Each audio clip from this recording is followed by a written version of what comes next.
Welcome to Rich Planet TV. I'm Richard D. Hall. Today I'm in Leicestershire and I've come to speak to another UFO witness, Colin Sanders. Welcome, Colin. Thank you. Now then, Colin, your sighting took place in 1999 and we're going to go into that in a lot of detail because I have to say that the UFO report that you provided me with has to go down in history as the most detailed, comprehensive UFO report I've ever seen, and we're going to use some of the images that you've constructed of this report. Now, this took place in 1999. Now, just fill us in, Colin, on a little brief background on yourself, because you come from a technical background, which I think is why we've had such a very good report from you. That's correct. Yeah, I've spent all of my life basically being a draftsman, mainly electronic drafting. Mm-hmm. I've been very well placed, if you like, to look at detail on finished projects and then produce drawings of those sort of projects. So I've been trained, if you like, over the years to look at installations, make details, and then go away, produce drawings, produce the technical documents. So on the night in question, I guess, yeah, it was very good for me. There was a lot of detail. It was a very close sighting. Mm-hmm. And then afterwards I used that information to build myself a scale model of the event. Okay, so 1999, you're with your family in the car. Yes, this was in Warwickshire. That's right. It was the 31st of March 1999 at 9:50 p.m. It's a time and date I'll never forget. But we'd been out for a bar meal. Mm-hmm. There was my wife, my daughter and mother-in-law. Mm-hmm. We'd gone to a pub in the Warwickshire countryside called the White Lion at Paleton, which is quite close to the Fosse Way. We left there about 9:45. There was in fact another party with us who had arrived in a Range Rover with an older lady. And I remember as we pulled off from the car park, they were not far behind us, but the old lady was still getting into the Range Rover, so we went ahead, but not far ahead, but certainly we left first. Travelled through some small country lanes until we came on the Fosse Way. We turned onto the Fosse, and funnily enough, my daughter, who was 12, she said at the point, somebody in the car mentioned, there's been talk of headless horsemen down the Fosse Way. It's an old story from years ago. Mm-hmm. And my daughter said, we'll keep our eyes open and might see him. Mm-hmm. Which was quite a coincidence, because as soon as we turned the corner onto the Fosse Way, half a mile away, there were some red lights hovering by the side of the road. Mm-hmm. Now, I've been back and measured the distance. It's exactly half a mile. We drove towards the lights, so in view all the time. And we just kept talking about them, saying it's too low to be an aeroplane, too many lights for a helicopter. There's no pylons with lights on or anything like that down the Fosse. We'd come up early and there was nothing there. So we were just all excited, to be honest. We drove towards these lights and they were really close. By the time we got to them, I would say they were no more than 100 feet away. Right. And possibly 60 feet off the ground, maybe 80 feet off the ground. And initially there was 4 big round red lights, not in a straight line, they were slightly angled to the earth. Mm-hmm. It sort of tilted at about 30, 40 degrees, something like this. And then we sort of stopped and looked at these red lights, wondering what they were. Now, at this point, I noticed that the sky around the lights started to sort of wobble, in effect, like a rippling effect, around the outside of what turned out to be a triangular-shaped craft. Mm-hmm. And once it started to ripple, you could see this object materialising. It was just like Star Trek, like decloaking right in front of our eyes around the lights. Mm-hmm. At the time that it was doing this as well, I noticed there was a little bit of condensation started to appear, like fluffy white clouds on the end of 2 wingtips, which spread either side of the red lights. Mm-hmm. There was another smaller light off to one side that I noticed. That was also got some white light around it and a little bit of this cotton wool condensation is what I would say it would be. Mm-hmm. Once we realised that it was a craft there, the craft floated its nose into the air. Now I say floated, it manoeuvred like no other craft I've seen. I've been in the aircraft industry, I've been to air shows, I know what craft look like when they move about. This thing was floating. It looked like it was underwater, like a submarine, the way that the nose goes up and down on the submarine. Alright, and Colin, we'll bring in your model at this point. Basically there were just these 4 big lights along the back. Mm-hmm. And like I say, they weren't parallel to the ground, they were tilted at an angle. Now I also noticed one small light off to one side. Move it a little bit closer to your body, there, if you keep it there. Now I also noticed during the course there was a little light off to one side. Mm-hmm. It turns out that would be the one underneath the nose at the front, but at this point we didn't know that. We could just see 4 lights at the back and one under the front. So we're starting to get this little cotton wool type little cloud effect around the tips of these two ends of the triangle. And it was at this point that the triangle tilted up in the air, but it rose, like I say, like a submarine underwater. Now once it did that, we could see on top of the surface all these lines interlocking, look like girders off a pylon.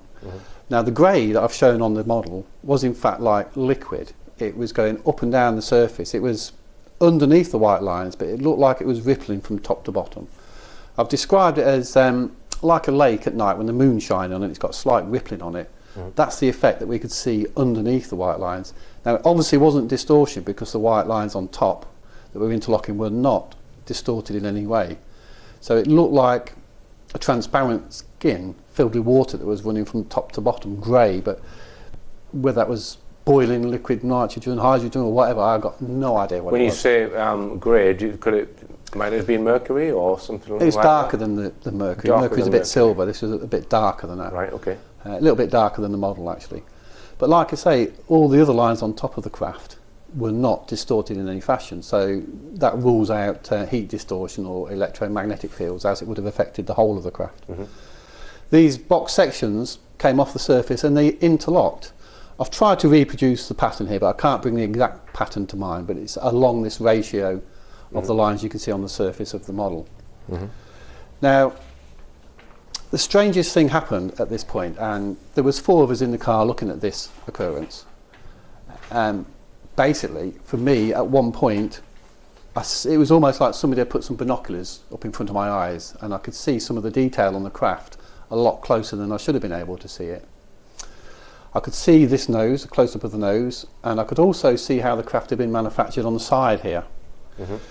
This white central core, the top and the bottom of the craft rolled over the edge like a hovercraft or like the pastry on a pie, but there was no nuts and bolts, no rivets, no welding seams, nothing at all. And then the next thing I remember is being back in the car shouting, "Stop, stop, let's get out, I want to have a closer look." You have got some close-up drawings that you've done as well. I have, Colin. yes. Do you want to just quickly show them and we'll... Okay. Now I could see that nose, it was like I was standing in front of it. It was so close to me I couldn't see the rest of the surface of the craft. I could only see this round nose, and I remember thinking just how spherical and beautifully it had been manufactured. Okay. And you did say that if the craft had tilted the other way, downwards, you think it would have hit the road. It was so low to the ground. When the craft tilted, it was so close to the ground that if it had tilted from the centre of the body, it would have struck the ground. So when the craft actually rose, the rear end stayed exactly where it was on the craft as the nose rose in the air. Like I say, if it had tilted from the centre, I think it probably would have struck the ground. It was so low. And certainly, if it had tilted from the nose down, it would have been a collision. So the back sort of stayed where it was, and the nose, like I say, rose into the air like this submarine underwater. Which I'm guessing might be anti-gravity, but I don't really know the answers to that. We'll come on to that. From this view, the next view that I remember seeing is a side view of the craft. And here we have it. This is showing the central white core of the craft, and I've tried to show here how the top and the bottom rolled over like this hovercraft skin effect or pastry on a pie. But the thing I remember about this particular view is there was no nuts and bolts, no rivets, no welding. It almost been sympathetically put together. The next thing I remember from this view basically is being back in the car and shouting, "Stop, stop, let's get out, I want to have a look." Now my ex-wife reversed the car into a gateway. Now unfortunately in doing so, she pulled forward slightly, which blocked the view of the craft. There was a hedge in the way. And I thought to myself, well, I bet if it's going to go now. When we get out the car, it'll be gone. Sure enough, when we got out of the car, the craft had disappeared. But what I would say is we stood there, and in the distance flying away from us was the largest flying craft I've ever seen in my life, bearing in mind my aircraft experience from the past. It was a huge craft. It was the size of a football field. It got 4 red lights at the back again, but this time on the enormous wings there was a white light at the end of each wing. It wasn't strobing, it was just shining. It was shining up the surface of the craft on both sides, and this huge thing was flying away from us. We could only assume that the small craft had gone back to the larger craft. So you think it was 2 separate crafts then, Colin? I do. Now, I've never had any experiences with UFOs before, and I've never been involved with the subject. In my first reports, I said to Omar Fowler that I thought the craft had changed size because it was such a strange experience all round. I thought the small craft had grown into a bigger craft.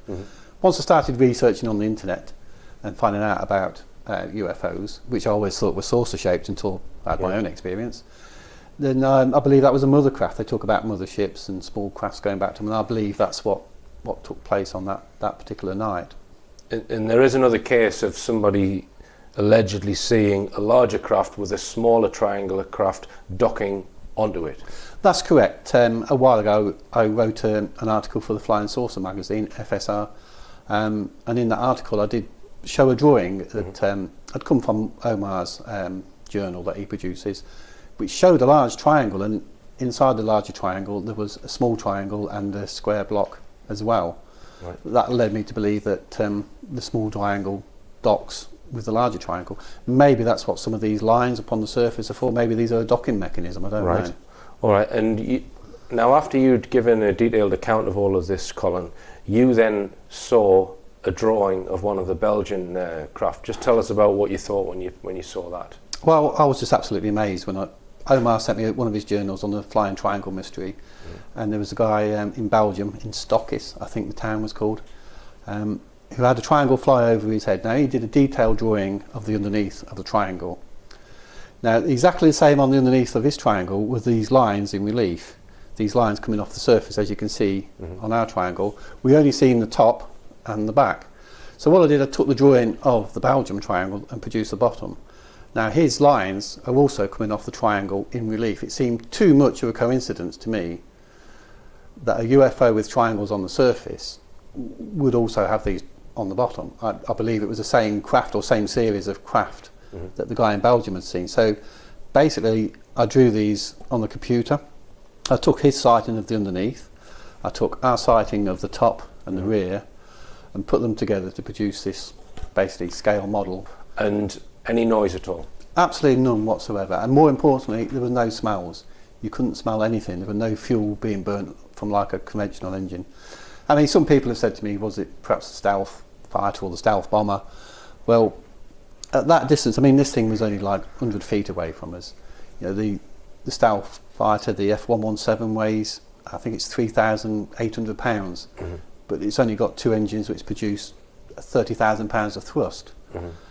It hasn't got enough, but if it had 38,000 pounds of thrust, it would have to stand on its end with engines on full blast just to hover. This craft was not doing that. This craft was manoeuvring around with no noise whatsoever in the most peculiar fashion. Right. So if it was a stealth aircraft, it's using a propulsion system that hasn't been disclosed yet, presumably. That's right. Yes. Yeah. I do know the F-117. They do describe it as a flying brick. It's just full of electronics that make it fly. Without the electronics, it wouldn't even fly. It can't glide. It certainly can't hover. So it definitely wasn't anything along those lines. Okay. And there's another interesting image in your report of a photograph of your model taken from a particular angle, where you think that some people who maybe witness a UFO see a triangle as a saucer. Yes, I remember reading an article about triangles and why they look different to different people when there is a UFO sighting. It depends from the angle that you view the craft. In the report that I wrote, I tried to show that if you put the triangle into different angles, you can get a different sort of triangle. It was a diamond initially when you saw it, wasn't it? You can get the full triangular shape. But if you actually turn the triangle towards you, and if you look at it head on, I mean, it does look like a flying saucer. But obviously, you know, you can have a side view, you get a different shaped triangle. I've also heard that these things actually fly backwards as well. I mean, we didn't see it leave the area where we had the sighting, but certainly the nose rose into the air, which led me to believe it was going to leave point first. I must admit, when we came across the lights, the object was totally invisible, and it was just quite astounding when it did materialise. It didn't change its position, it was just stationary, and it materialised around the lights. It was almost, because the whole event was quite peculiar, it was almost like it had come from one dimension to another, like the lights had arrived first and the craft followed it. That's the way my logical mind sort of looked at it. I couldn't see the point of why the craft would be invisible, but the lights would be. Right. You would think they'd both be visible or both invisible. Right. But for some reason, it gave itself away with the lights and then eventually became solid. But once it started to materialise, it was almost like looking at a perspex triangle that you could see through. A perspex triangle. Then slowly it became solid and became metallic. Right. So we can take from this then, assuming everything that you're saying is true, that either there's some secret group, because I don't think that that's in the hands of the RAF. There's some secret group that has developed highly advanced technology behind closed doors, and they're flying it over crossroads in Warwickshire. Or it's something else. Yes. My own personal feeling from the whole experience that it's definitely not one of ours. I've never seen anything quite like it. The way it manoeuvred, the lack of sound, the lack of smell, fuel. But what about, I've read that they started developing electrogravitic propulsion systems from the 1950s onwards, which are silent and possibly can produce the kind of motions that you're talking about. Now, whether they can become invisible or not due to a field effect, I don't know. But assuming that they have got the technology to do that, you still don't think it's... No, I don't. The thing that makes me feel that, there's a few reasons actually, but one of them, this thing was under total control. It hadn't lost control, it wasn't unstable, it knew exactly what it was doing. Now, if this is a secret project from the military, what are they doing in the Leicestershire countryside, jumping out on people, driving along in the cars? It just doesn't make sense. Yeah. The craft seemed to be in no panic to get away from us. And then there was the other craft as well in the vicinity. I mean, they talk about the Oz effect. I mean, this is one of the things that nobody else saw what took place. But once it had stopped and we stood in the gateway looking at the larger triangle disappearing, I can tell you that cars started coming up and down the road and other air traffic seemed to materialise. It was like for a brief period it was just us and the craft and nobody else. In fact, I mentioned earlier about the Range Rover that left behind us. They actually arrived home before us. And in fact, when we got back, not only were they home, they were the old lady who struggled to get in and out. She was in the house. They'd all got out the Range Rover, so they'd been home for some period of time, maybe as much as 10 minutes. Right, so you do feel that there was possibly some form of time dilation or something not quite right with the timing of the thing? Yes, although we did check our watch and it was 9:50, but then we don't know exactly what time we left the pub. Right. But we do know we got home after the other vehicle that left after us, and that during the course of the event everything was very, very quiet. Now also I've alluded to the fact that I believe the close viewing may have been an out-of-body experience. I don't know, I'm open to suggestions on that. But I will say that after the event, not prior to it, because it's my first experience of anything paranormal, I have had other experiences. That makes for me 100% certain that this is not a man-made object. All right, and Colin, just hold it there, because we're going to go for a break and we'll be talking more about Colin Sanders' UFO research after this.